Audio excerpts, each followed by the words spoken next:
작은 촛불이 어둠을 헤치고 타오르네. 그 빛에 우리 모두 하나 되어 온누리에 비추게 하소서. 그 소년이 우리를 감싸시니 믿음으로 일어나길 기대하네. 주 언제나 우리와 함께 계시오. 하루 또 하루가 늘 새로워. 이 고요함이 깊이 번져갈 때 그 가슴 벅찬 노래 들리네. 아직 하나가 내게 이끄소서. 당신의 빛이 빛나는 이 밤 그 선한 힘이 우리 역사시니 믿음으로 영원을 기대하네. 주 언제나 우리와 함께 계시오. 하루 또 하루가 늘 새로워.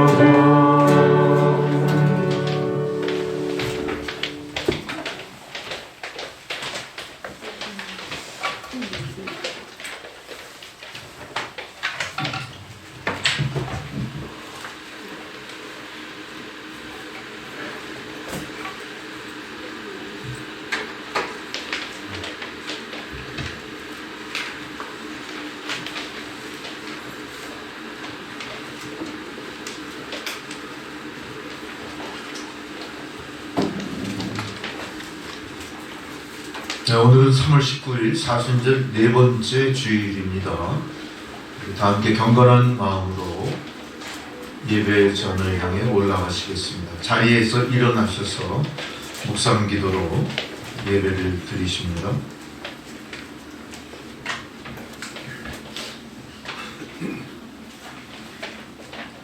여호와께서 다스리시니 스스로 권위를 입으셨도다. 여호와께서 능력의 옷을 입으시며 띠를 띠셨으므로 세계도 견고히 서서 흔들리지 아니하는도다. 주의 보좌는 예로부터 견고히 섰으며 주는 영원부터 계셨나이다.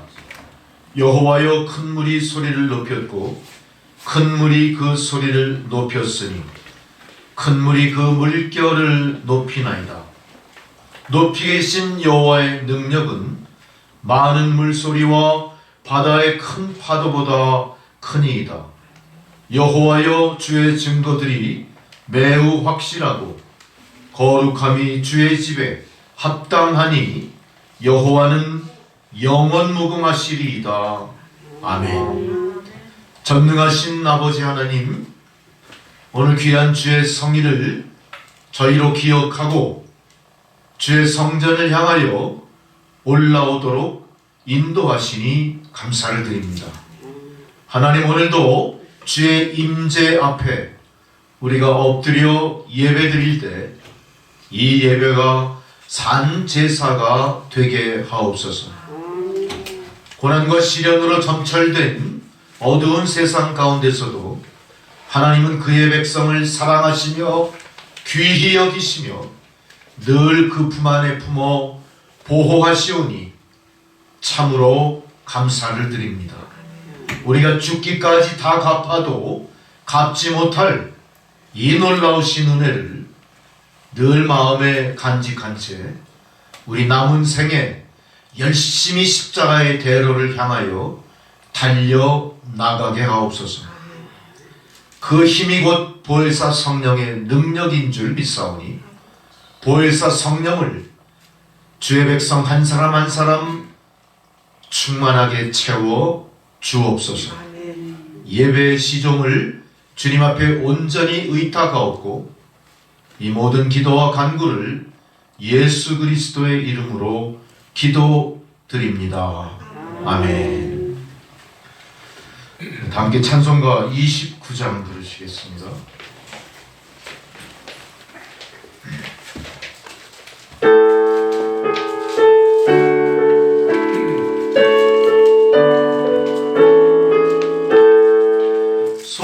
성도여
함께 사도신경으로 우리 신앙을 고백하시겠습니다. 나는 전능하신 아버지 하나님 천지의 창조주를 믿습니다. 나는 그의 유일하신 아들 우리 주 예수 그리스도를 믿습니다. 그는 성령으로 잉태되어 동정녀 마리아에게서 나시고 본디오 빌라도에게 고난을 받아 십자가에 못 박혀 죽으시고 장사된 지 사흘 만에 죽은 자 가운데서 다시 살아나셨으며 하늘에 오르시어 전능하신 아버지 하나님 우편에 앉아 계시다가 거기로부터 산자와 죽은 자를 심판하러 오십니다. 나는 성령을 믿으며 거룩한 공교회와 성도의 교제와 죄를 용서받는 것과 몸의 부활과 영생을 믿습니다. 아멘. 자리에 앉으셔서 교동문 128번 사순절 5번 말씀 교독하시겠습니다.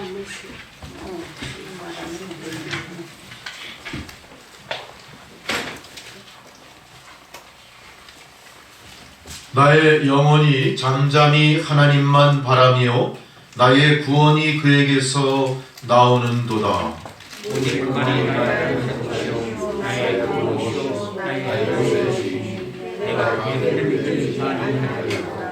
넘어지는 담과 흔들리는 울타리같이 사람을 죽이려고 너희가 일제히 공격하기를 언제까지 하려느냐. 그들이 그의 높은 자리에서 떨어뜨리게 하고 거짓을 즐겨하니 이로는 속이요 속으로는 주어주라. 나의 영혼아 잠잠히 하나님만 바라라. 물은 나의 소망이 그로부터 나오는도다. 오직 하나님이 나의 반석이시오 나의 구원이시오 나의 요새이시니 내가 흔들리지 아니하리라. 나의 구원과 영광이 하나님께 있음이요 내 힘의 반석과 피난처도 하나님께 있도다. 백성들아 시시로 그를 의지하고 그의 앞에 마음을 토하라. 하나님은 우리의 피난처시로다. 아멘. 다 함께 주기도문 찬양 부르시겠습니다.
자리에 따른 성경 봉독입니다.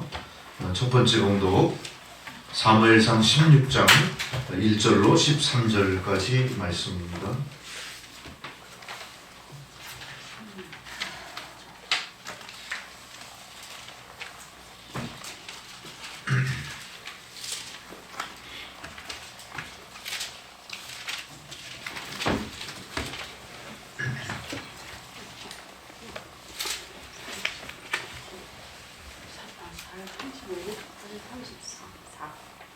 구약성경 434면에 있습니다. 여호와께서 사무엘에게 이르시되 내가 이미 사울을 버려 이스라엘 왕이 되지 못하게 하였거늘 네가 그를 위하여 언제까지 슬퍼하겠느냐. 너는 뿔에 기름을 채워가지고 가라. 내가 너를 베들레헴 사람 이새에게로 보내리니 이는 내가 그의 아들 중에서 한 왕을 보았느니라 하시는지라. 내가 어찌 할 수 있으리까. 사울이 오면 나를 죽이라 하니 여호와께서 이르시되 너는 암송하되 그에서 말하되 내가 여호와께 제사를 드리러 왔다. 이새를 제사에 청하라. 내가 네게 행할 일을 가르치리니 내가 네게 알게 하는 자에게 나를 위하여 기름을 부을지니라. 사무엘이 여호와의 말씀대로 행하여 그들을 이르되 성읍 장로들이 떨며 그를 영접하여 이르되 평강을 위하여 오시나이까. 이르되 평강을 위함이니라. 내가 여호와께 제사하러 왔으니 스스로 성결하게 하고 와서 나와 함께 제사하자 하고 이새와 그의 아들들을 성결하게 하고 제사에 청하니라. 그들이 오매 사무엘이 엘리야를 보고 왕의 이르기를 여호와의 기름을 부으시다가 과연 주님 앞에 있도다 하더니 여호와께서 사무엘에게 이르시되 그의 용모와 키를 보지 말라. 내가 이미 그를 버렸노라. 내가 보는 것은 사람과 같지 아니하니 사람은 외모를 보거니와 나 여호와는 중심을 보느니라 하시더라. 이새가 사람을 불러 사무엘 앞에 지나게 하며 사무엘이 이도 여호와가 택하지 아니하시느니라. 이새가 산마로 지나게 하매 사무엘이 이르되 이도 여호와께서 택하지 아니하셨느니라 하니라. 이새가 그의 아들들을 다 사무엘 앞으로 지나가게 하나 사무엘이 이새에게 이르되 여호와께서 이를 택하지 아니하시느니라 하니라. 또 사무엘이 이새에게 이르되 네 아들들이 다 여기 있느냐? 이새가 이르되 아직 막내가 남았는데 그는 양을 지키나이다. 사무엘이 이새에게 이르되 사람을 보내어 그를 데려오라. 그가 여기 오기까지는 우리가 식사 자리에 앉지 아니하겠노라. 이에 하나님을 보내어 그를 데려오매 그의 뜻이 있고 눈이 미련하고 얼굴이 아름답더라. 여호와께서 이르시되 네가 그니 일어나 기름을 부어라 하시니라. 함께 있습니다. 사무엘이 기름 뿔병을 가져다가 그의 형제 중에서 그에게 부었더니 이날 이후로 다윗이 여호와의 영에게 크게 감동되니라. 사무엘이 떠나서 라마로 가니라. 아멘. 할렐루야. 두 번째 사도서관 봉독은 에베소서 5장의 말씀입니다. 에베소서 5장 8절로 14절입니다.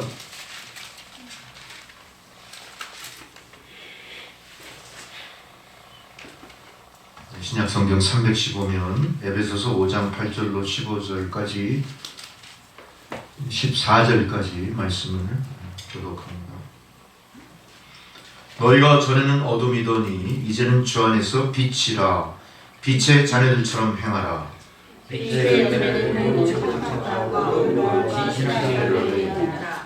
주를 기쁘시게 할 것이 무엇인가 시험하여 보라.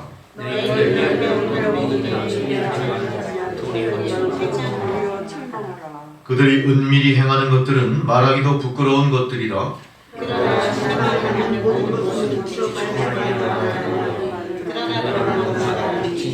함께 있습니다. 그러므로 이르시기를 잠자는 자여 깨어서 죽은 자들 가운데서 일어나라. 그리스도께서 너에게 비추이시리라 하셨느니라. 아멘. 복음서의 봉독입니다. 요한복음 9장 1절로 12절까지 말씀입니다.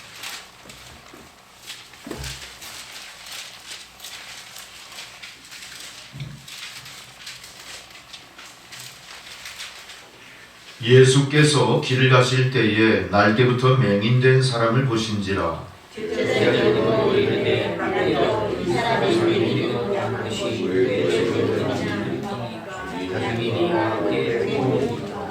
예수께서 대답하시되 이 사람이나 그 부모의 죄로 인한 것이 아니라 그에게서 하나님이 하시는 일을 나타내고자 하심이라.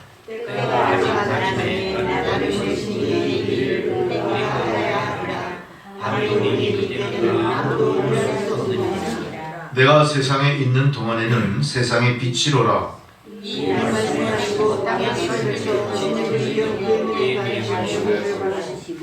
이르시되 실로암 못에 가서 씻으라 하시니 실로암은 번역하면 보냄을 받았다는 뜻이라. 이에 가서 씻고 밝은 눈으로 왔더라. 이웃 사람들과 자녀가 어린 것을 보았던 사람들이 이르되 이는 앉아서 걸어갔다가 아니냐. 어떤 사람은 그 사람이라 하며 어떤 사람은 아니라 그와 비슷하다 하거늘 자기 말은 내가 그라하니. 대답하되 예수라 하는 그 사람이 진흙을 이겨 내 눈에 바르고 나더러 실로암에 가서 씻으라 하기에 가서 씻었더니 보게 되었노라. 그들이 이르되 그가 어디 있느냐 이르되 알지 못하노라 하니라. 아멘. 찬송가 89장 부르시겠습니다. 89장 찬양.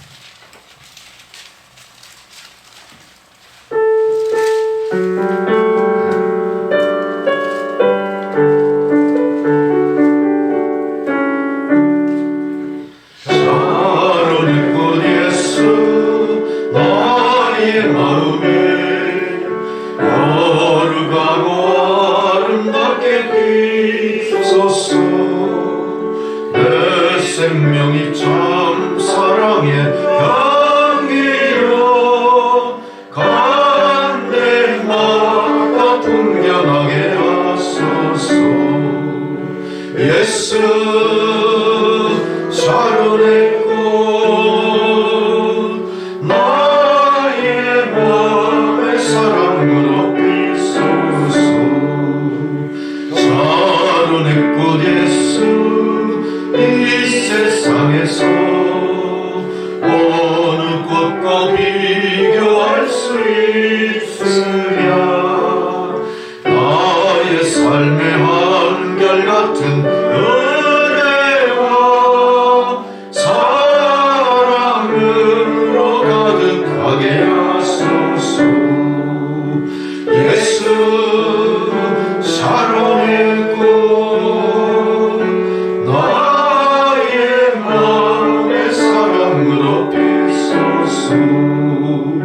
샤론의 꽃 예수 모든 질병을 아니 없는 능력으로 고치사 고통하며 근심하는 자에게 크신 힘과 소망 내려 주소서. 예수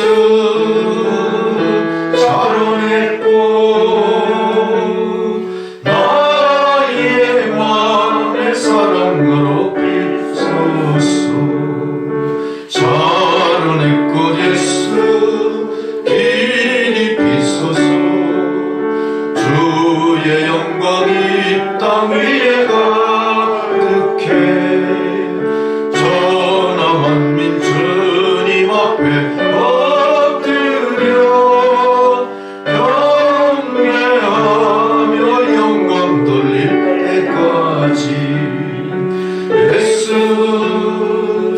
샤론의 꽃 나의 맘의 사랑으로 비소서. 아멘. 주님 주시는 말씀은 마태복음 6장 9절에서 13절까지 말씀입니다.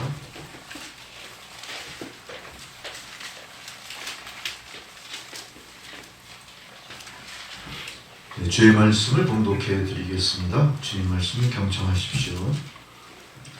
그러므로 너희는 이렇게 기도하라. 하늘에 계신 우리 아버지여, 이름이 거룩히 여김을 받으시오며 나라가 임하옵시며 뜻이 하늘에서 이루어진 것 같이 땅에서도 이루어지이다.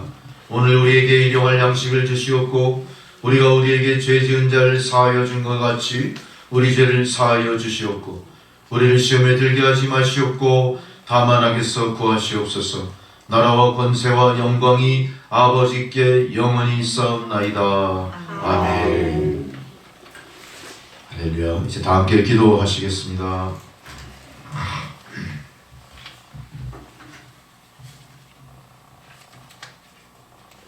전능하신 아버지 하나님, 혹한의 겨울을 지나 온 세상 만물이 실록의 색으로 가득 채워지는 참으로 아름다운 봄날을 저희들에게 허락하시고 또한 이 봄날과 더불어 저희들 침체된 영혼에 소망과 생명을 가득 채워주시니 참으로 감사를 드립니다. 한겨울의 고난을 이겨내고 가로리의 신록으로 자라나는 저 산천 초목과도 같이 우리의 시들은 영혼도 주의 놀라우신 은총과 사랑의 손길 가운데 다시 피어나기를 소망합니다. 질병에서 피어나기를 소망합니다. 고난과 시련의 질곡에서 일어나기를 소망합니다. 모든 어려움을 극복하고 주님 영광에 이르도록 우리 가던 길 멈추지 않게 하여 주옵소서. 그 능력이 하나님의 은총이요 은혜의 손길로 비롯됨을 믿사오니 하나님 아버지, 이 시간 주님 임재 앞에 무릎 꿇고 예배드리는 주의 백성 마음의 문을 활짝 열고 주님 주시는 생명의 말씀을 온전히 받아들이게 하옵소서. 우리 안에 모든 어두운 것들, 우리 안에 모든 집착과 모든 근심 걱정들 다 비워내고 그 자리에 오직 주의 성령만 충만하게 임하게 하여 주시옵소서. 참으로 어두움과 시련 속에 살아가는 세상 사람들에게 바로 빛과 소금의 의무를 감당하는 성도들이 소망이 되게 하시고, 바로 우리가 가는 이 생명길을 따라 세상 사람들도 함께 이 대열에 동참하게 하여 주옵소서. 이를 위하여 우리에게 맡겨주신 사명, 땅끝까지 복음을 전하라 명하신 대로 복음을 전하는 일에 앞장서게 하시고, 죄악이 관영한 세상을 고치는 소금으로 살라 명하신 대로 빛과 소금의 직분을 감당하는 주의 성도들이 되게 하여 주옵소서. 참으로 어두운 세상 시련과 유혹 속에서 말세지마를 살고 있는 이 시대에 주의 백성들을 남은 자로 삼으시고 기도하게 하시고 예배하게 하셨사오니 이 남은 자들이 주님의 소명을 감당함으로 말미암아 죽어가는 세상을 되살리고 구원받는 주의 은총을 널리 전하게 하여 주시옵소서. 오늘도 이 예배의 자리에 임재하신 주 성령이시오, 이 예배를 통해 홀로 영광을 받아 주옵소서. 또한 주님, 모든 남천교회 성도들, 그 자녀들, 저들의 직장과 재산, 건강을 주의 손에 의탁하오니 주 보혈로 덮어 성령의 불로 보호막을 쳐주시고 어둠의 세력이 틈타지 못하도록 천군 천사로 보호하옵소서. 오늘 말씀에 의탁합니다. 전진갑주를 입혀주시옵소서. 머리에는 구원의 투구를 쓰고 가슴에는 의의 흉배를 붙이고 허리에 진리의 띠를 띠고 발에는 평안을 예비하는 복음의 신발을 신습니다. 왼손에는 믿음의 방패를 듭니다. 오른손에는 성령의 건, 곧 하나님의 말씀을 붙잡습니다. 주여, 이 시간 예배를 방해하는 모든 악한 영들은 떠나가고 하나님의 말씀만 전하고 받는 것을 방해하는 잡음, 모든 졸음, 혼란한 생각들 예수 이름으로 명하노니 이 시간 떠나갈지어다. 성령의 능력으로 깨달음의 역사가 저희 가운데, 회개의 역사, 치유의 역사, 변화의 역사가 나타나게 하옵소서. 은혜의 하나님, 어두운 부분을 밝혀주시고 연약한 부분을 강화시켜 주소서. 그 안에 감사와 찬양의 옷을, 의와 평강의 옷을, 거룩한 순결의 옷을 입혀 주옵소서. 모든 예배마다 성령의 임재 가운데 주님을 만나는 복된 이 시간이 되게 하여 주옵소서. 예배의 시종을 주님 앞에 온전히 의탁하옵고 예수 그리스도의 이름으로 기도드렸습니다. 아멘.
알아준 것인데 나에게 지식 있는 것 주님이 알아준 것인데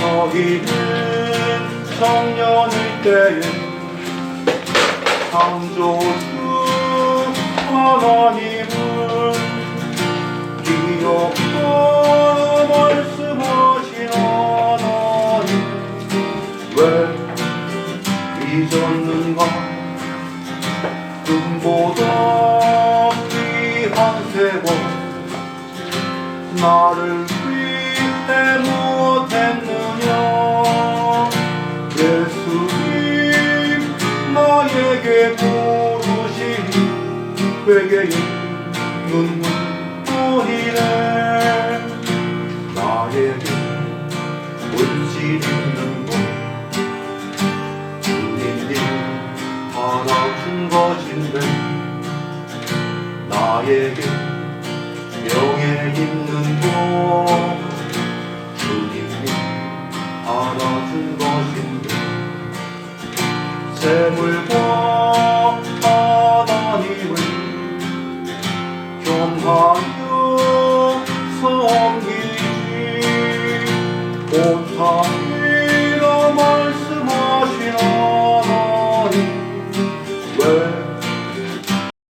잊었는가 썩을 것 위해서는 수많은 시간을 쓰면서 주님을 위해서 무얼 했는지 부끄러운 뿐이네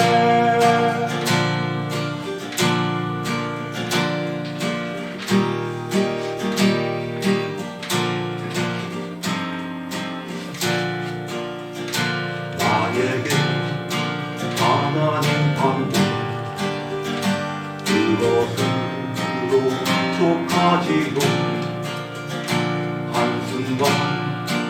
한순간 은혜와 감격뿐이지요 먼저 그의 나라와 그의 의를 구하라 세상 살아가는 법을 말씀하신 나의 하나님 지금의 나된 것은 주님의 크신 은혜이니 일할 수 있을 때 힘써 일하러 하나님을 위하여 하나님을 위하여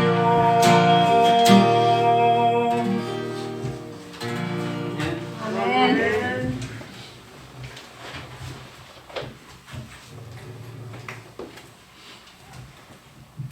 할렐루야. 우리가 그동안 주기도문을 강해설교 계속 하시면서 네 번째 시간까지 왔습니다.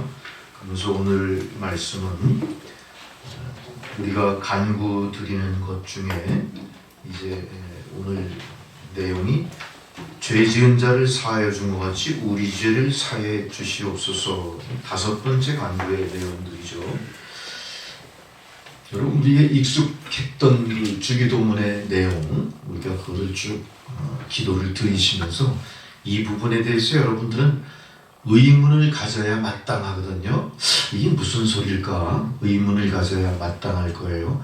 결국 그 내용들이 쉽지 않을 뿐만 아니라 그 내용을 깨달았다고 해도 내가 감당하기에는 좀 부담스러운 게 오늘 바로 12절의 말씀입니다. 우리가 우리에게 죄 지은 자를 사해 준 것 같이 이렇게 얘기했어요. 우리 죄를 사해 주시옵소서. 이렇게 문장의 전후가 서로 연관되어 있고요. 마치 전제 조건처럼 되어 있는 게 뭐죠? 우리에게 죄 지은 자를 사해 준 것 같이 이렇게 표현이 되어 있단 말이죠. 여기에 대해서 의문이 있으셨어야 되는 거예요. 그게 주문처럼 외우던 주기도문이 아니고 주기도문을 제대로 이해하고 받아들이고 교훈 삼은 성도들이라면 이 부분에 대해서 나름대로 고민을 하셨어야 되는 게 마땅합니다.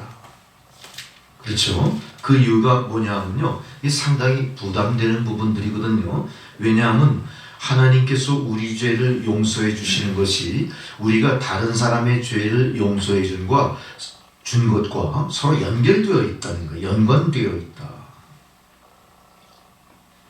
마치 이것은 우리가 죄 용서 받음이 우리의 행위에 근거하느냐 어떤 의문을 갖게 하는 거죠. 내가 죄 용서 받는 것이 내 행위에 근거할까? 내가 나에게 뭔가 죄 지은 자를 먼저 용서한다는 그런 행위가 전제됨으로 내가 용서받는 것인가? 이런 의문이 드는 거예요. 그러면서 나름대로 착각에 빠질 수가 있죠. 아니, 하나님은 일방적인 하나님의 은혜로 우리를 천국 백성 삼아주시고 죄사함의 은총을 내리셨는데 무슨 전제 조건이 있고 행위에 근거한 결과로 구원을 주시는 거야? 이게 앞뒤가 잘 안 맞고 그 주님께서 우리에게 무엇을 요청하고 무엇을 교훈하려고 하시는지 약간 좀 이렇게 뭐라 그럴까, 전후가 잘 맞지 않는 듯한 느낌을 받으셔야 돼요. 여기서 우리가 하나 생각할 것은, 그렇다면 우리가 구원받은 것도 내 행위로 근거한 것일까?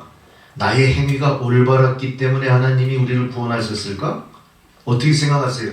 전혀 아니죠. 일방적인 하나님의 은혜로 우리는 용서받고 죄사함 받은 겁니다. 전혀 우리의 행위와 무관하게 하나님은 일방적으로 그 죄사함의 은혜를 내려주신 거죠. 그런데 또 하나, 오늘 이 본문에서 말씀하시는 우리가 우리에게 죄 지은 자를 용서하는 이 조건들은 어떻습니까?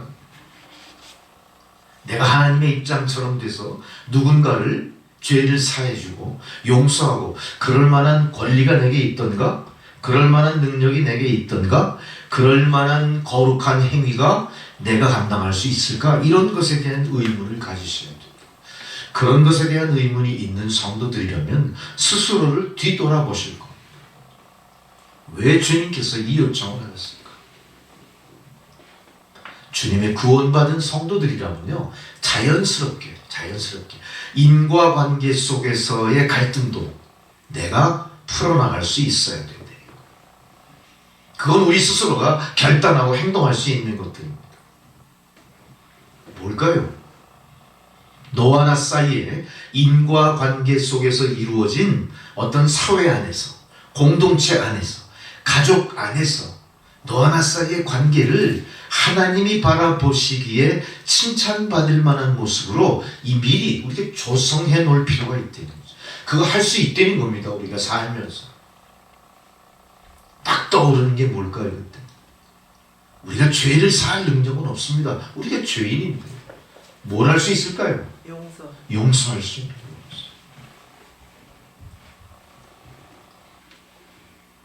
이 행위는 아마 우리가 죽을 때까지 반복해야 될 거예요. 어차피 인간관계 속에서는 늘 긴장이 있습니다.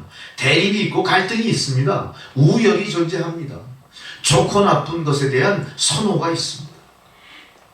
이건 인간의 본성이고 본능일 수도 있어요. 그런 데서 빚어지는 모든 갈등들, 그로 인해 짓게 되는 죄들, 너와 나 사이의 관계를 틀어지게 만드는 참으로 이렇게 어두움의 일들, 이거 우리가 감당하면서 스스로 어떻게 해야 되죠? 용서하면서 화해하면서 이렇게 무엇인가 회복을 위해서 먼저 노력이 선행돼야 된다. 근데 아마 이것은 하나님으로부터 죄사함을 받기 위한 전제 조건, 필수 불가결한 조건이 아니라 뭐죠? 우리가 구원받은 자로서 충분히 감당할 수 있을 만한 내 인격 속에 태워진 능력이에요. 이건 아마 인격의 향기처럼 나타날 겁니다. 이건 아마 우리 인격의 모습으로 충분히 도야된 모습으로 사람들로부터 존경받을 만한 모습으로 행할 수 있는 일들이에요. 그렇죠? 용서하심으로 먼저 우리 주변에 너와 나 사이의 관계에서부터 모든 어려운 것들을 풀어나가셔야 돼요. 이게 바로 우리가 우리에게 죄 지은 자를 사해 준 것 같이라는 이 말씀 속에 숨어 있는 진리입니다. 우리는 전적인 은혜로 하나님 보혈의 그리스도 보혈의 공로에 의지하여 죄사함을 받은 것뿐, 거기에 대해서 진정으로 죄사함 받았다는 깊은 각성이 있는 성도들은 자연스럽게 너와 나 사이의 갈등 정도는 충분히 감당할 뿐만 아니라 우월한 입장에서 포용할 수 있는 여러분들이 되셔야 됩니다. 이게 성숙이고, 이게 성도의 모습이고, 이게 죄사함 받은 자들의 조건일 수도 있을 거예요. 어떤 완전을 향해 가는 성도의 모습일 수 있을 거예요. 우리가 이런 모습이라면 아마 세상에 손가락질 받거나 지탄의 대상이 되는 크리스찬은 없을 거예요. 근데 실상은 어떻습니까? 굉장히 반대로 가죠. 예수 믿는 사람들은 굉장히 계산적이야. 쉽게 말해서 서울 깍쟁이들 같아. 시장 가서 할머니가 콩나물을 팔고 있을 때 그 콩나물을 500원어치 사면서 그거 깎는 깍쟁이 같아. 그 이미지가 크리스찬들의 이미지야. 자기가 배우고 경험한 말씀대로 아주 한치의 오차도 있으면 안 돼. 그게 정확해야 돼. 그래야 마음도 편하고, 그렇게 복음이 전해질 때 구원이 있는을 착각하는 모습들이라는 거예요. 그게 과연 옳을까 이거죠. 옳을까 이거죠. 그런 모습으로 전도가 되겠습니까? 그런 모습으로 빛이 되겠습니까? 세상에? 주님은 그걸 아시고 이런 기도를 하라고 요청하세요. 너희들끼리 먼저 풀어. 너희들끼리 먼저 용서해. 너희들끼리 먼저 화해하고 화합하라. 이거를 전제하셨던 거예요. 자, 그렇다면 우리는 여기서 우리끼리 지은 죄에 대한 확실한 인식이 필요해요. 그 죄가 어떻게 해서 발생됐을 것인가를 깊이 우리가 통찰할 필요가 있어요. 우리는 죄 그러는데 이게 죄가 뭘까? 벌이 뭘까? 좀 막연해요. 거기에 대한 인식. 세월이 가면 갈수록 또 어떻습니까? 우리의 어떤 지적인 능력은 자꾸 떨어져. 분별력도 자꾸 가물가물해져. 그럴수록 어때요? 애매모호하게 행동하겠죠. 아주 고집스럽게 행동하든지. 그래서 죄와 벌에 대한 경계도 아주 심해지고, 그 죄라는 것에 대한 경계심도 더불어 사라져버릴 수도 있어요. 그래서 우리는 이 죄라는 것을 성경에서는 어떻게 규정하고 있고, 어떻게 우리가 그것에 대해서 정확히 인식하고 피해가야 될까, 극복할까를 분명히 아셔야 됩니다. 인간은 누구나 가릴 것 없이 다 죄인입니다. 그러므로 우리는 반드시 죄에 대하여 하나님께 용서함을 반드시 받아야 됩니다. 어떤 죄일까요? 제일 먼저 성경에서 얘기하는 죄는 하마르티아라고 표현되어 있어요. 여러분 메모가 가능하다면 메모해 두시면 나중에 또 찾아보십니다. 하마르티아, 관역을 얘기합니다. 관역이 뭡니까? 궁수가 목표를 정하고 쏘는 그 목표의 목표. 관역. 항상 궁수는 어디를 향해 쏘죠? 허공을 향해 쏘지 않습니다. 총을 든 사람은 그 총을 어디에 발사하죠? 관역을 통해 발사하는 거예요. 바로 죄가 뭐냐? 그 관역을 빗나간 것이 죄라는 거예요. 이 관역은 뭡니까? 하나님이 정해 주신 거룩한 길, 구원의 길, 생명의 길이라고 하는 하나의 정확한 목표예요. 또 다른 목표가 있을 수 없습니다. 이 타겟은 오직 하나입니다. 그렇게 주님이 지정해 주셨는데 우리는 어디를 향해 쏴요? 엉뚱한 벗어난 관역을 향해 쏘. 관역이 이쪽에 있으면 오른쪽을 향해 쏘든지 위아래로 쏘든지 전혀 엉뚱한 짓을 하는 것, 이것이 죄다. 관역을 벗어난 죄예요. 하나님의 기대를 저버린 것입니다. 우리 인생의 목적이 하나님이 원하는 것과 다른 방향으로 빗나가 있는 죄. 마치 그것은 우리가 게으르고 나태해서 하나님의 기대를 저버릴 수도 있는 그런 모습으로 나타날 수도 있어요. 아니면 내가 애초부터 나의 인생의 목적을 하나님이 원하는 것과 다른 방향으로 설정해서 내가 크리스찬이고 하나님의 도움을 받고 그분의 돌보심 속에 존재한다고 하지만 실제 생활은 영엉뚱한 곳을 향해 나가고 있는 죄인의 삶을 살고 있다. 결국 우리는 하나님 앞에 죄인의 모습으로 나타날 수밖에 없는 죄, 하마르티아의 죄를 기억하십시오. 두 번째는 파라바시스. 파라바시스. 이건 라인을 이야기합니다. 선을 이야기합니다. 선. 좌우를 경계하는 선입니다. 위아래를 경계하는 수평의 선입니다. 어떤 지점과 지점을 나누는 그 경계, 선을 이야기합니다. 아셨죠? 이 선을 어떻게 하는 거예요? 이 선을 짚고 넘어간다. 이 선을 밟고 지나간다. 이거는 마치 정과 부정, 죄와 벌, 좌와 우, 위와 아래 정확하게 하나님 정해주신 것을, 그 규칙을, 그 서로 간에 합의 본 그 약속을 스스로 넘어가 버리는 행동을 이야기합니다. 우리는 어쨌든 항상 바른 길, 정직, 진리, 친절, 순종, 헌신, 주님이 우리에게 말씀을 통해 원하시는 어떤 선들이 있어요. 그 선을 통해 우리는 좌우를 정하고 위아래를 정하고 정과 부정, 죄와 벌을 가늠하게 되는 건데, 우리는 그거를 짚고 넘어가 버리는 거예요.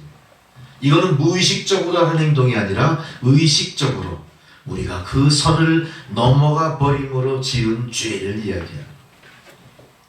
어떻습니까? 우리의 삶 가운데 이런 경우가 무수히 많다는 것을 여러분 경험으로 알고 계실 겁니다. 그거를 경계하실 필요가 있습니다. 세 번째, 파롭토마.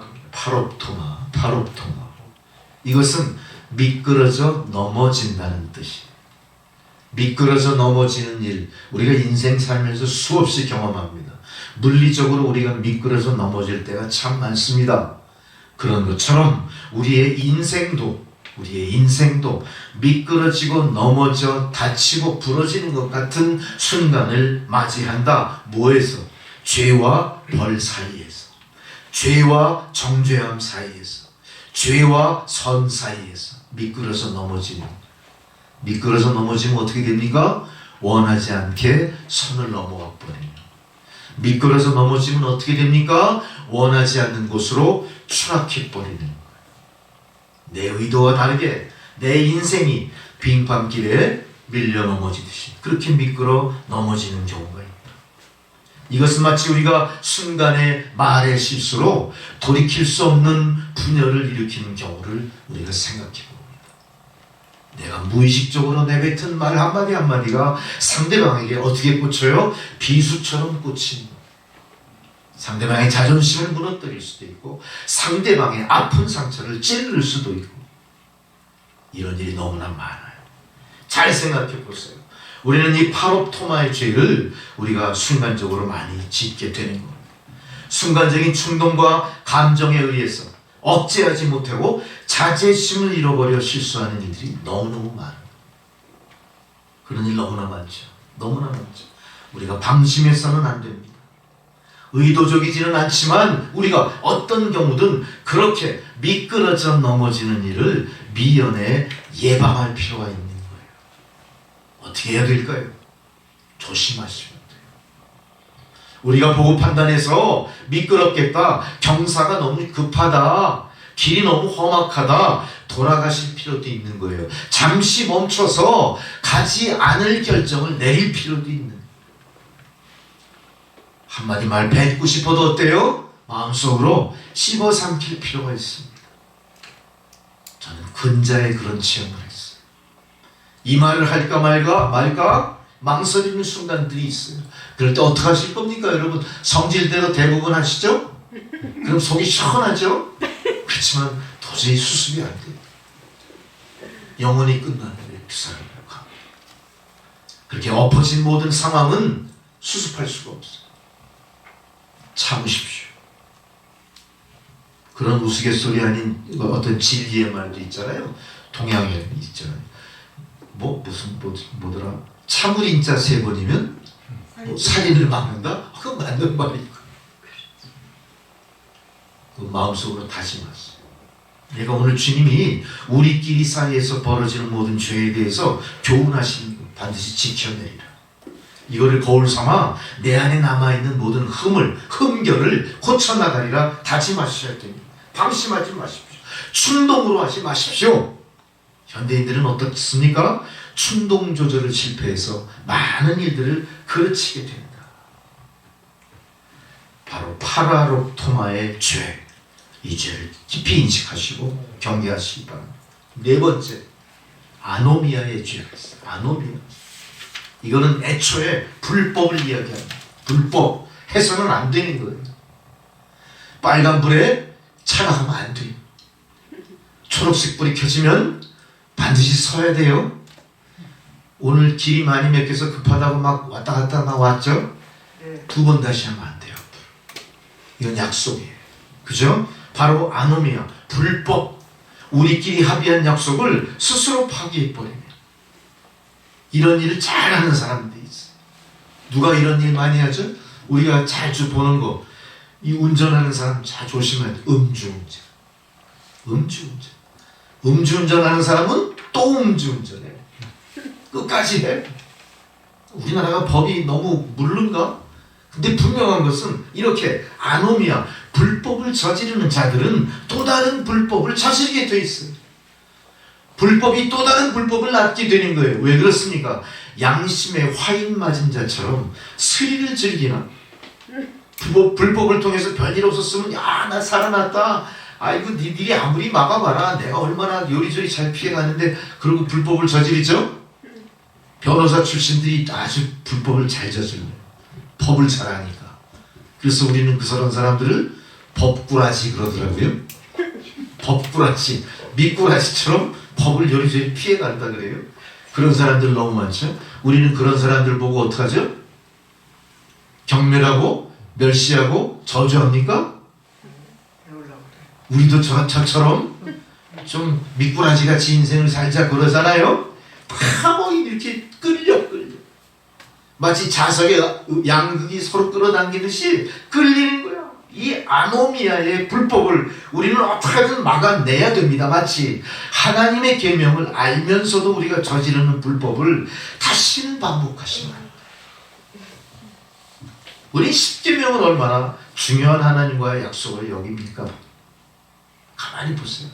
십계명의 말씀이 시대에 뒤떨어진 하나의 율법처럼, 계율처럼 또다시 우리를 억압하는 하나의 장치 정도에 불과한 걸로 여깁니다. 어떻게든 그걸 범하려고 애쓰지 않습니까? 세상은 그거를 방조까지는 안 하지만 묵인하는 거예요. 묵인하는 거에 빠지면 안 돼요. 그 묵인하는 거에 파롭토만 미끄러 떨어지지 마세요. 그 묵인하는 거에 파라바시스, 선을 넘어가지 마세요. 할렐루야. 우리가 반드시 지켜야 됩니다. 마지막 다섯 번째입니다. 오페이라마트. 이거는 내가 부채를 지고 있다. 내가 죄 지은 자, 죄에 대해서 엄밀히 얘기하자면 내가 죄에 대한 부채를 지고 있다. 부채를 지고 있는 사람은 어떻습니까? 항상 누구의 지배를 받아요? 채권자의 지배를 받잖아요. 내가 죄의 부채가 있으면 누구의 지배를 받아요? 죄악의 지배를 받는다. 죄악의 지배를. 그래서 거기서 쉽게 벗어나지를 못해요. 우리는 어떤 존재죠? 그 죄의 부채를 예수 그리스도께서 단번에 십자가 보혈로 갚아주신 사람들이잖아요. 죄에 대해서 부채의식을 가질 필요가 없어요. 우리는 늘 죄 앞에 어떻게 해야 됩니까? 회개를 통해 새롭게 출발하셔야 됩니다. 그런 의미에서 우리의 회개는 어때요? 평생토록 회개하며 십자가 길 가는 존재인 거예요. 할렐루야. 이거는 부담이 아니라 하나님이 너희가 이렇게 기도하면 들어주리라 약속대로 이행하시는 하나님을 믿는 자에게 주신 선물입니다. 죄에 대한 부채의식 갖지 마십시오. 잊어먹으십시오. 할렐루야. 그렇다고 여러분 후한무치하게 양심에 화인 맞은 자처럼 그렇게 낯두껍게 인생 살려는 얘기가 아니라 뭐죠? 나의 죄를 하나님이 갚아주셨다. 감사한다는 마음으로 인생을 살라는 얘기예요. 이제 더 이상 우리는 죄의 부채의식에 허덕대지 않습니다. 늘 새롭게 주님 앞에 서서 주여 오늘도 주의 돌보심 따라 죄와 무관한 선한 길을 가게 해주십시오. 주여 오늘도 저와 동행하셔서 제가 죄악에 미끄러져 넘어지려고 할 때 날 붙잡아 주십시오. 이렇게 기도하세요. 주여 오늘 제가 나의 욕심 때문에 나의 감정을 절제하지 못하고 선을 넘어갈 때 불법을 저지르려고 할 때 아노미아의 법을 길을 따르려고 할 때 나를 멈추어 주십시오. 아차 멈추. 우리가 항상 이 횡단보도 건널 때 보면 불빛이 막 애매모호할 때가 있어요. 건너도 될까? 뭐 이렇게 한 7, 8초 남은 것 같아. 그 파란불 칸이 한 반쯤 있어. 그럼 건너요 안 건너요? 성질 급한 사람은 건너죠. 근데 나이 드신 분들은 건너질 못하죠. 겁먹고. 어떤 길을 가야 될까요? 좀 기다리시면 되죠. 불법의 선을 넘지 마셔요. 기다리시면 돼요. 다음에 또 기회가 오잖아요. 몇 분 뒤에? 1시간 뒤에 오나요? 잘 생각하세요. 우리는 부채를 지고 있다는, 죄에 대해 부채를 지고 있다는 죄의 지배를 받는 존재가 아니에요. 우리는 우리를 죄로 지배하려고 하는 어둠의 세력에 대해서 그들이 요구하는 걸 불이행함으로 말미암아 그걸 짐으로 생각하면 두려움에 빠지면 안 돼요. 지은 죄에 대한 두려움에 빠지면 안 돼요. 우리는 주 앞에 구원받은 사람들입니다. 할렐루야. 이게 은혜예요. 이게 은총이에요.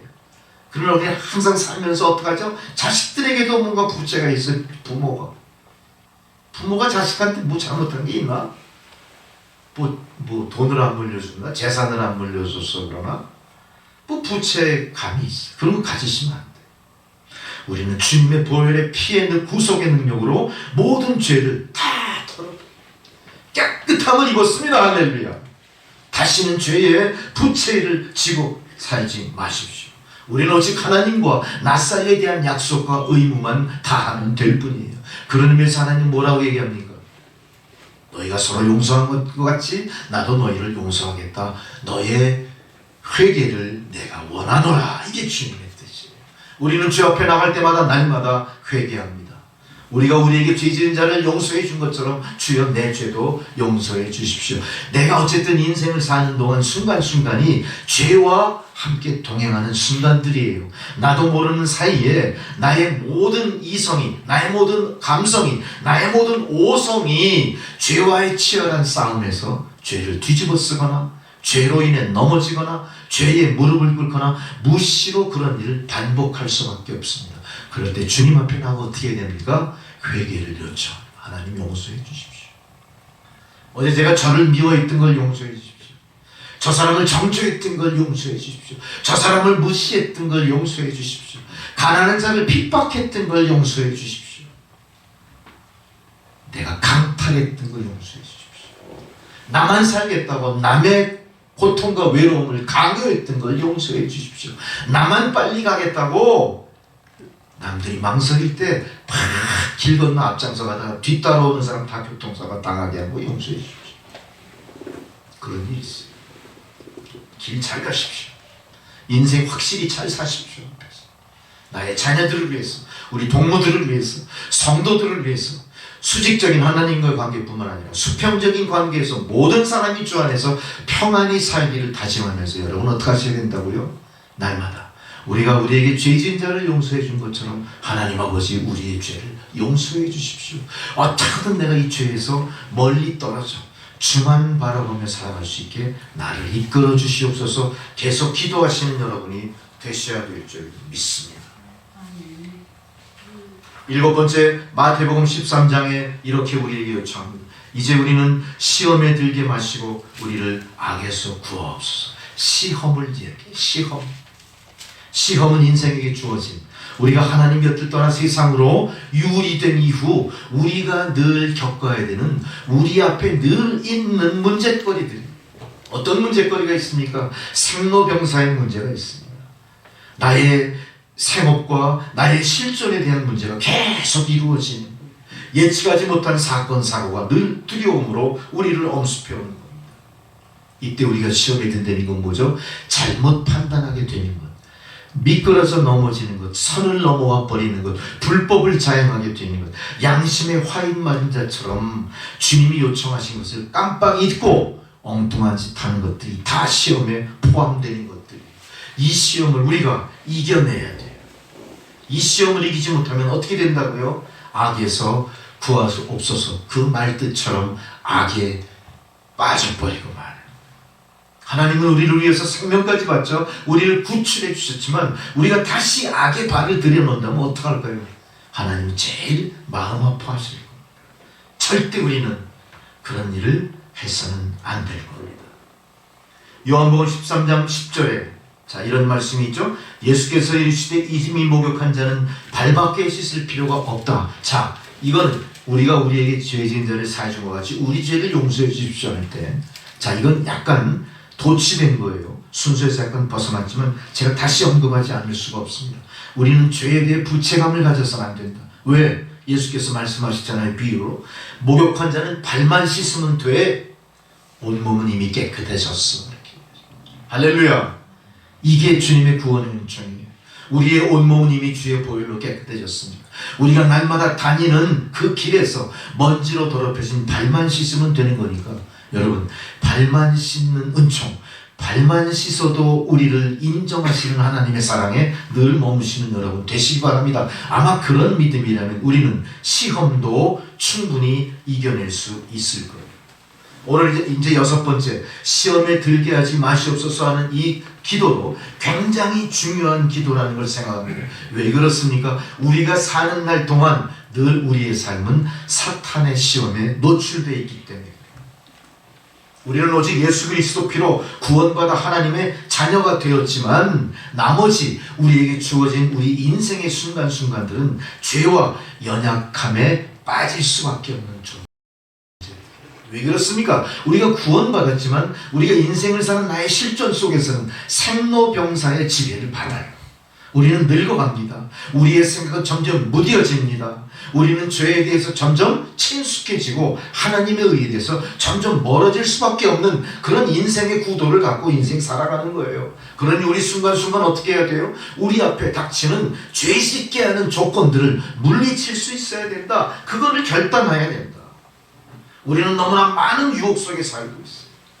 그래서 베드로전서 5장 8절에 뭐라고 표현합니까? 사탄이 우는 사자처럼 두루다니며 삼킬 자를 찾고 있는 세상에 우리가 살고 있는 거예요. 여러분 각자 잘 생각해 보십시오. 각자 경우는 달라도 환경은 서로 이렇게 일치하지 않는지 몰라도 우리 삶 속에 태워진 우리의 삶은 늘 어때요? 순간순간이 사탄 마귀의 공격과 사탄 마귀의 공격에 대한 응전으로 이루어지는 내 삶이에요. 이게 성도의 삶이에요. 어쩔 수 없어요. 우리가 구원받은 자로서 구원의 바늘에 완벽하게 쓰는 순간은 죽어서 주님 품에 안겨 영생을 추구하며 인생을 살 때입니다. 그 전까지 우리의 삶은 어때요? 공중권세 잡은 사탄 마귀, 우는 사자처럼 삼킬 자를 찾는 사탄과 치열하게 싸우는 인생을 살고 있다는 사실 잠시도 잊으셔서는 안 됩니다. 그들은 끊임없이 우리를 실족하여 넘어지게 합니다. 끊임없이 우리를 유혹합니다. 그들은 거짓 선지자를 통해 택함받은 백성들을 어떻게든 흔들고 어떻게든 미혹하려고 하죠.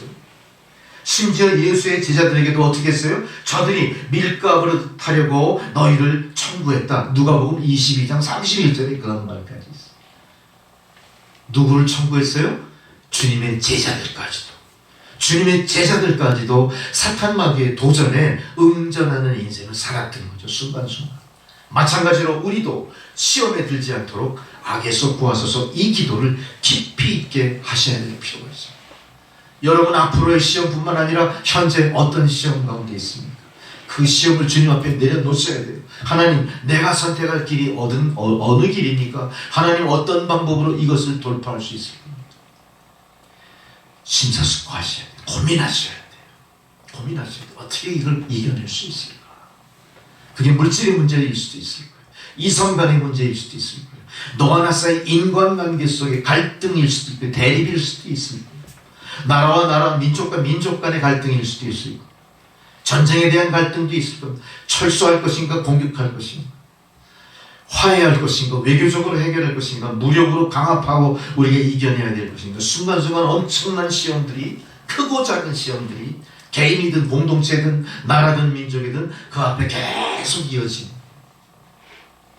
할렐루야. 우리는 그래서 시험에 들지 말고 악에서 나를 구해 주십시오. 이 기도 아주 깊이 있게 여러분 열심히 기도하시기를 바랍니다. 예수님 또한 그 제자들에게 이렇게 말씀하시죠. 마태복음 26장 41절에 겟세마네 기도에서 이렇게 말씀하시죠. 제자들에게 너희가 시험에 들지 않게 깨어 기도하라 이렇게 말씀하십니다. 예수님은 제자들이 겟세마네 동산에 깨어 기도하지 않았기 때문에 저들이 사탄의 시험에 들었다. 사탄의 시험에 든 자 한 사람이 어떻게 되죠? 예수를 팔아먹잖아요. 가론 유다의 길로 가는. 그거를 이미 우리에게 경계하십니다. 시험에 드는 불행에 빠지지 마십시오. 주님이 경고하시고 우리에게 교훈하신 대로 그 시험을 이겨내시는 여러분 되시기 바랍니다. 시험에 빠진다는 것은 자신만의 불행이 아니라 나로 말미암아 공동체가 깨지는 불행이에요. 나로 말미암아 가정이 금가는 불행이에요. 나로 말미암아 이혼하게 됩니다. 나로 말미암아 별거하게 됩니다. 나로 말미암아 소송하게 됩니다. 나로 말미암아 죄를 뒤집어쓰게 돼요. 내가 빚쟁이가 아니었는데 갑자기 빚쟁이가 됐다고 생각해요. 얼마나 억울합니까? 이 시험을 여러분 극복하셔야 돼요. 마귀는 끊임없이 우리를 속이고 마귀는 결국 우리를 어떻게든 불행하게 만들려고 애를 쓰는 게 마귀의 본색이에요. 그들의 궁극적인 목적은 우리를 지옥으로 이끌어 가는 겁니다. 그러나 참 믿음이 있는 사람은 절대 그들이 요청하는 것에 응하지 않을 줄 믿습니다.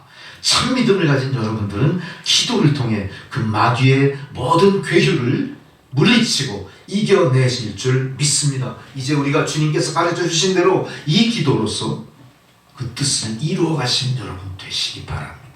이제 주기도문의 5분의 4가 다 완성되어 갔어요.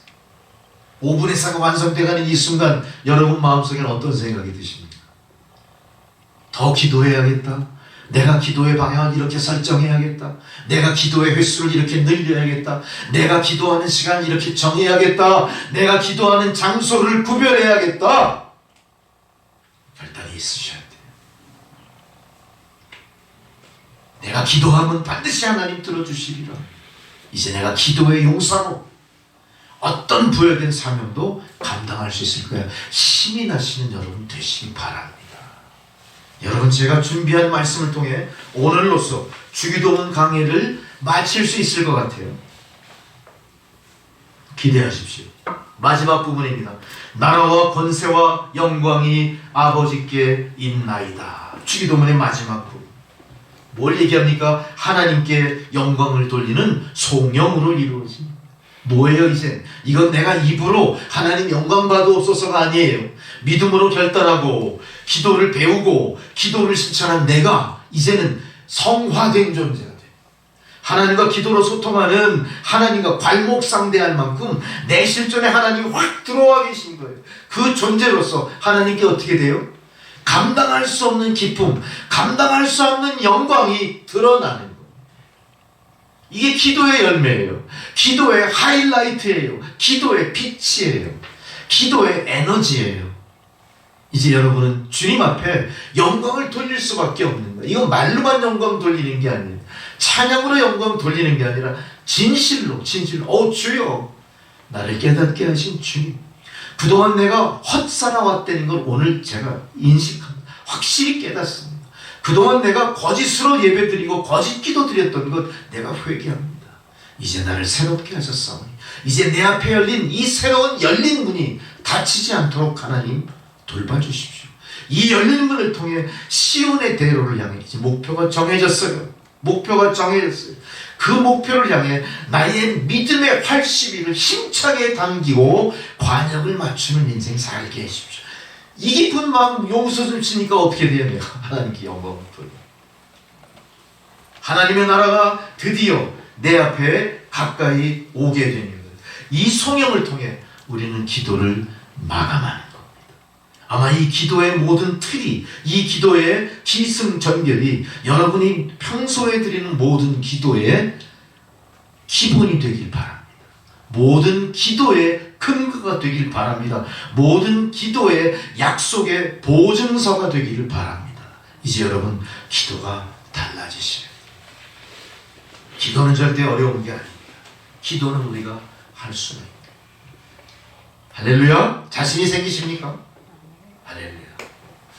제가 요즘에 신문지상이나 인터넷을 봤을 때 세상이 얼마나 빨리 변하나를 우리가 피부로 느껴요. 그죠? 우리가 인생을 다 이제 은퇴하시고 남은 노후를 이렇게 지내시는 연령대에 계시던 젊은이들 간에 세상이 너무나 빨리 바뀝니다. 인구 절벽이라는 거 10년 전에 상상도 못했는데 실제로 학교들이 다 문을 닫고 유학원들이 다 문을 닫고 도시와 도시가 다 통폐합돼 버립니다. 도시 공동화 현상, 지방의 중소도시들은요 상주인구가 없어요. 그 읍면동이 사라져 버립니다. 상상이나 했겠습니까? 아이들이 더 이상 태어나지 않으니까 모든 산업도 어때요? 연관된 산업이 재편성돼요. 재편성돼요. 이제 학교도 어때요? 대학교도 인문사회과학이 이공계 자연공학보다 뒤처져 버립니다. 왜? 실질적으로 아무런 성과가 없는 거니까. 철학과가 없어져요. 사회학과가 없어져요. 신문방송학과가 없어져요. 그러면서 이상한 학과가 막 나오죠. 세상이 이렇게 급변해. 그러면서 요새 보니까 챗 GPT 그런 게 나타나요. 이거 마이크로소프트사가 엄청난 돈을 투자하면서 새롭게 이 세상의 모든 이런 정보 산업에 앞장서 보겠다고 아주 완전히 판을 재편하는 거예요. 인공지능을 통해서 우리가 서로 토론하듯이 우리가 알고 싶은 지식을 공유하는 거예요. 인공지능의 그 모든 그 클라우드가 모든 정보를 다 갖고 있다가 우리가 요청하는 그 명령어에 따라서 그 지식을 나눠주는 거예요. 선생이 필요 없어. 의사가 필요 없어. 의사가 문진하는 건 다 대신할 수 있어. 공학 과정이 다 생략될 거야. 챗 GPT를 통해서. 이런데 우리가 그거를 모르면 어떻게 됩니까? 시대에 아무것도 못할 수 있어. 앞으로 우리는 인터넷으로 검색할 때 챗 GPT를 모르면 남들보다 검색의 질이나 속도나 모든 거에서 뒤처질 수밖에 없다. 이제 대학교에서 논문 쓸 때도 어떡합니까? 교수님의 강의로도 들춰볼 필요가 없어요. 지금도 그런 게 있지만 챗 GPT를 통해 훨씬 더 고급 정보를 얻을 수 있고 그걸 조합해서 모든 사람들에게 인정받을 만한 정답을 내놓을 수 있다. 세상이 우리를 어떡합니까? 강압한. 이게 주님의 뜻입니까? 아닐 거예요. 우리는 챗 GPT를 두려워할 필요가 없습니다. 그것을 못한다고 해서 두려워할 이유가 없어요. 그거는 사탄 마귀가 우리를 다시 한번 억압하기 위해서 그들만의 선을 또 깔아놓은 거예요. 그들의 거짓된 복선을 깔아놓은 거예요. 그 선을 우리가 마음껏 넘어가도 하나님 뭐라 하지 않으실 겁니다. 우리가 지켜야 될 건 뭐예요? 주기도문을 통해 우리에게 지시하시는 것처럼 하나님과 성도의 약속을 더 굳건히 붙잡아야 돼요. 할렐루야! 우리가 챗 GPT가 뭔지 모른다고 해서 키오스크에 뭐든가 익숙지 않다고 해서 우리가 세상을 절망할 이유도 없어요. 세상에서 불편하게 살 거라고 두려워할 것도 없어요. 우리에게 오직 필요한 건 뭡니까? 하나님의 말씀으로 약속해 주신 하나님의 그 지침, 생명처럼 여기고 그 말씀을 따라가는 겁니다.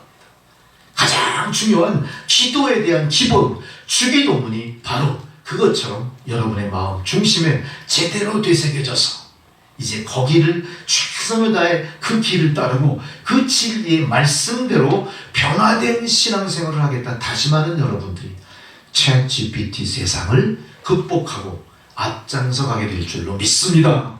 우리는 세상이 요청하는 것에 너무나 빨리 굴복해버리는 잘못에서 벗어나셔야 돼요. 굴복하지 마십시오. 세상이 아무리 선한 걸로 우리를 유혹해도, 세상이 아무리 지능적인 걸로 우리를 유혹해도, 세상이 아무리 좋은 곳으로 우리를 현혹하고 유혹해도 넘어가지 마십시오. 우리는 오직 말씀, 오직 예수, 오직 믿음, 그 약속을 붙들고 이 험한 세상을 이겨나가는 주님의 사랑스러운 성도가 되어야 될 줄로 믿습니다. 할렐루야. 이제 우리는 우리가 배운 대로 이 주기도문의 말씀을 붙들고 기도로 승리하는 길을 이제 출발하셨습니다. 이제 날마다 이 기도로 하나님과 소통하시면서 하나님의 놀라운 은혜, 하나님의 가호 가운데 여러분의 삶을 이어가시기를 주의 이름으로 축원합니다. 기도하시겠습니다. 주님 은혜 감사합니다. 이렇게 기도하라 명하신 대로 우리가 기도함으로 세상을 이기고 우리 가운데 놓여진 인생의 장애물을 극복하게 하여 주옵소서. 예수 그리스도의 이름으로 기도드렸습니다. 아멘. 찬송가 288장을 봉헌송으로 드리시면서 봉헌 드리시겠습니다. 288장.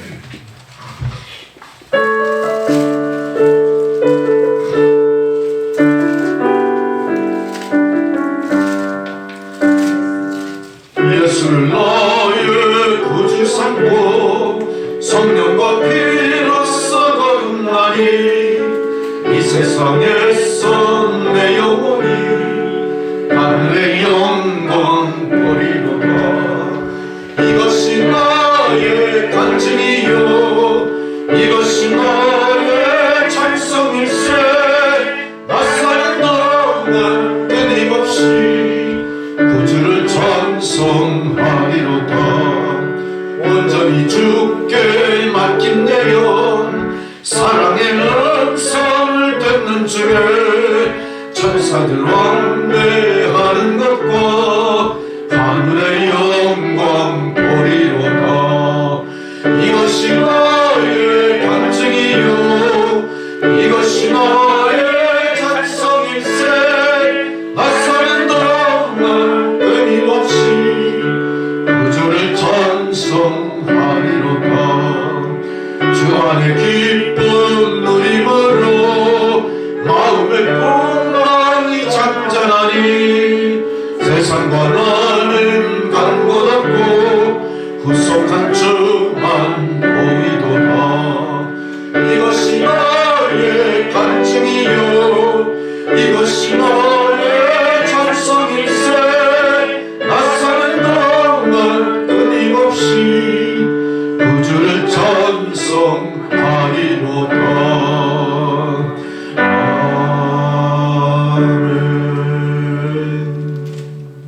사랑과 자비가 충만하신 아버지 하나님, 지난 시간 동안도 주의 백성들을 돌보시고 주의 품 안에 안전하게 지켜주시고 필요한 소용을 채우시고 고난과 시련이 적절된 어두운 세상 가운데서도 빛처럼 살아갈 수 있도록 인도하심에 감사를 드립니다.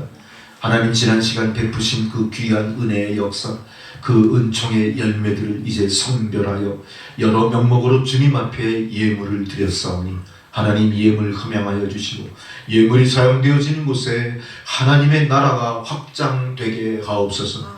드린 손길들마다 축복하소서. 고난과 시련으로 점철된 어두운 세상 가운데 저들의 생업을 축복하시고 저들의 사업을 일으키시고 저들의 모든 생활이 주님의 진정한 부요함과 감사와 기쁨으로 넘쳐 흐르도록 역사하셔서 우리 성도들의 삶이 하나님의 축복을 세상에 유통하는 축복의 통로들이 되게 하옵소서.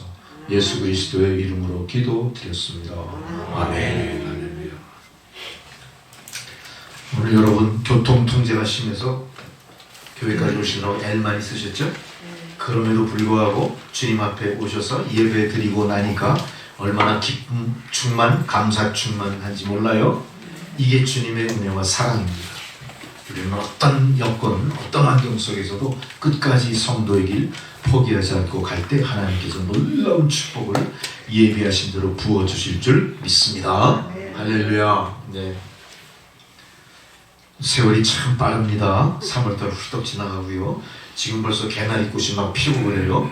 참 놀랍죠? 우리가 알지 못하는 사이에도 하나님은 온 천지 만물을 주관하시고 계절을 이끌어 가시는 능력을 발휘하고 계십니다. 그 주님과 우리는 기도로 소통하면서 날마다 주의 놀라운 은총을 누리게 될 줄 믿습니다. 할렐루야. 이제 다 자리에서 일어나셔서 620장 찬양 그리고 축도로 예배를 마치겠습니다.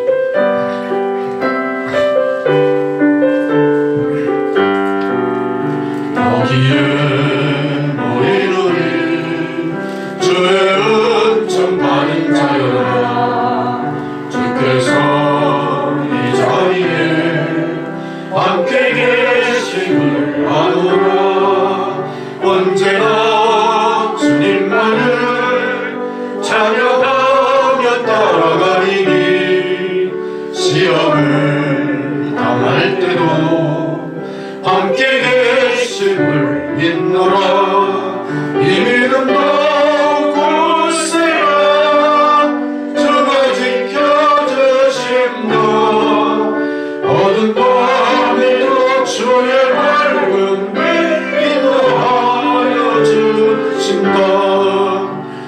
주님이 다시니 헤아리기 어렵더라도 언제나 주뜻 안에 내가 있음을 아노라. 사랑과 말씀 중에 나를 더욱 새롭게 하리. 때로는 넘어져도 최우선 일을 믿노라. 이 믿음 더욱 굳세라. 주가 지켜주신다. 어두운 밤에도 주의 밝은 빛 인도하여 주신다. 여기에 모인 우리 사랑받는 주의 자녀라. 주께서 뜻하신 바 우리 통해 펼치신다. 고통과 슬픔 중에 주님 편히 의지하오니 어려움 이겨내고 주님 더욱 찬양하라. 이 믿음 더욱 굳세라. 주가 지켜주신다.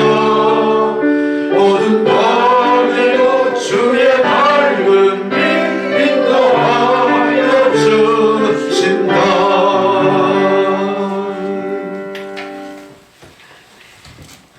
이제는 우리 구주 예수 그리스도의 은혜와 하나님 아버지의 사랑과 성령의 교통감화 역사하시는 그 놀라우신 은혜가 오늘 귀한 주의 생명의 말씀을 마음에 되새기며 그 말씀대로 행하기를 결단하고 어두운 세상을 향해 나아가는 주의 백성들 머리머리 위에 그들의 가정과 자녀 손들과 하시는 모든 생업 위에 이제로부터 영원토록 함께 하시기를 간절히 축원하옵나이다. 아멘. 주님 감사합니다. 주의 놀라우신 은혜를 넘치게 주시옵시고 기도로서 응답받고 열매 맺어 빛나는 삶을 살게 해주옵소서. 예수 그리스도의 이름으로 감사합니다. 예배를 모두 마쳤습니다.